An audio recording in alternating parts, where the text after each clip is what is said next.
good afternoon, good evening, depending on where you're watching me from. Thank you for standing by. Thank you for being there for me. I sincerely appreciate and I don't take it for granted. Okay? You're welcome to my channel. Today we'll be talking about, in this video, we'll be talking about another interesting topic that addresses issues in marriages. And what is it we're talking about today? Demanding so much in marriages. Demanding so much. Now this topic, demanding so much in marriages, has two angles to it. The angle of the women, the angle of the men. The women demand more in terms of money, material things, and what have you. On the side of men, they demand so much about sex and what have you. So we're going to look at both, because there has to be need for us to know that there has to be a common ground, not up there, not down there, but just at the middle there. Okay?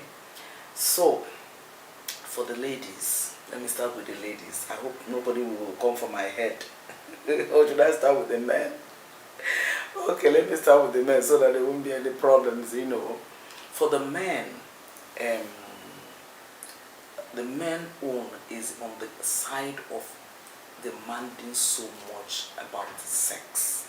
There is absolutely nothing wrong with sex in marriage. In fact, God gave license to sex only in marriages, right? So there's absolutely nothing wrong in that. But don't use the libido or the stamina of ABC to compare DEF. I don't know if you get what I'm saying. If, for instance, your spouse still needs to come up to meet up with your level of libido or your level of demand, you need to find a way of making her to come up a little, and then you step down a little so that you can come at a level, at a point where you both meet. Otherwise, if you still leave your own high there, there's every tendency that you'll start cheating. And if you leave her so low there, it gets to a point that she totally loses interest in sex. And nobody wants that in marriage. It's a very dangerous trend. It's not the best. So for you men, you need to work on this. You know what you saw in your wife before you went to her. You know what she loves. You know how to work on it. You just know how to go about it. You can go for marriage seminars. You can read books on that to help you. But the idea is to bring her up. If she's down low, you bring her up and then you step down a little to where you're going to meet. There are women that are also like that too, but there are more in men. That's why I said men. That's why I'm referring to men. There are women that are like that, no doubt, but it is more in men. So you just find a way, a level, a meeting point, so to say, where the woman will step up and then you will step down. So you come to a level like that, right? Good. We'll move over to the women's side, the women's side. On the side of the women is mainly demands for material things. Too much demands for material things. It's just there in women. It's just there in women. You compare yourself, you compare yourself with another woman, see what the so and so man bought for his wife, so and so person. Maybe if the woman is working, when you come to the office, there's somebody who is looking at you, want to imitate the person, you want to come up to that level. Like I have always said, it is wisdom for you to accept your status with time. It does not mean that you remain in that status. You will get there. You will obviously get there. When you look back at every point in time of your life, you will discover that you are no longer where you used to be. You are moving. You might not get to where you want to be, but you are no longer where you used to be. That's the most important thing. And that tells you that there's movement. That tells you that there's progress. For ladies, demanding for something that you know that it is too much, when you look at the budget of the family or your own budget, even personally as a woman, doesn't make sense. It doesn't make sense. You're just living a false life. Yes, you are living a false life. And for how long are you going to do that? There are a lot of ladies out there, that is what pushed them into living a life that they don't like. Before you know it, they start thinking of how to cut corners, how to start cheating on their husbands, and what have you. With what pressure? Ladies, can I tell you something?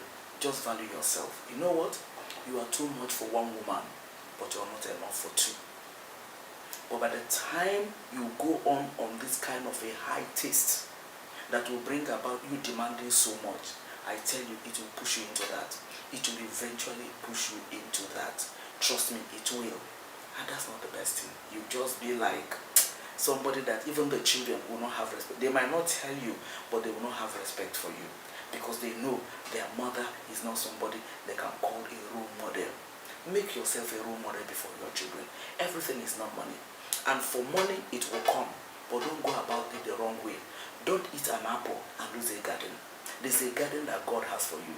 But eating an apple in a wrong way would drive away that garden.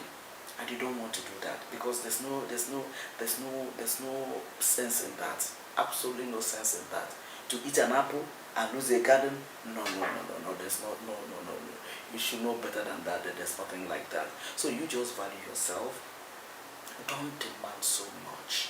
You know a man, this is it. Maybe he has a project. He's building a house that is going to be house you and your children, and you're still demanding this, that. And if he doesn't bring that, you make it uncomfortable for him in the house. The worst of it all is that some women deny themselves, their husband's sex, because of not meeting one demand or the other. How is that? Are you a prostitute? Are you selling yourself? Can you hear yourself? Are you selling yourself? Hello? You're not selling yourself. It's only prostitute that can say, okay, this is what you do, and then this is what I do, then, there will be a bargain or whatever. But you are not. This man is your husband, your lifetime life partner. You are a helpmate to him. Don't pull him down. Build him up. Because by the time you demand so much from what he can afford, he might want to give it to you for peace to be in the home. But that man is gradually dying. He's gradually dying.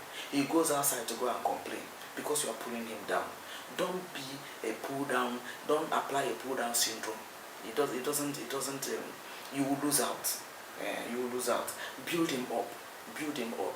And for God's sake, men, when your wife is trying to build you up, endure it. When you don't have, it's not when you have, then you now know that she's not up to date, or she's this. Make her up to date. There is nothing that you buy for your wife to wear that her body cannot wear. Whatever you see somebody wear outside that you like it in the person, you can bring it to and tell your wife to wear it. There are so many ways now that a woman can take care of her. So many ways that a woman can take care of herself that by the time you finish makeup on her, you won't recognize your wife. These things are once you make up your mind, it's a matter of decision, it's a matter of choice. I want this thing to work, I want to do it the right way. And then if it's done the right way, everybody enjoys it. Everybody in the home enjoys it. Please, let's leave this idea of demanding so much, putting ourselves under pressure, even borrowing. Who does that? Who does that? Please. So with this, dear friends, I'd like to end this video, and I thank you for watching. And as I have always demanded of you, please like this video. Comment, let me know what you think. Let me know what you want us to talk about. Let me know stories of people so that we'll share it here and other people can learn. But above all, guys, please share me with your world. If you like what I'm doing, share me with your world. I'll be so glad you do that for me. And I'm not just asking too much, just that, okay? Thank you so very much. I appreciate you all, and I love you all. On this note, I'd like to say bye. See you on my next video. Bye-bye.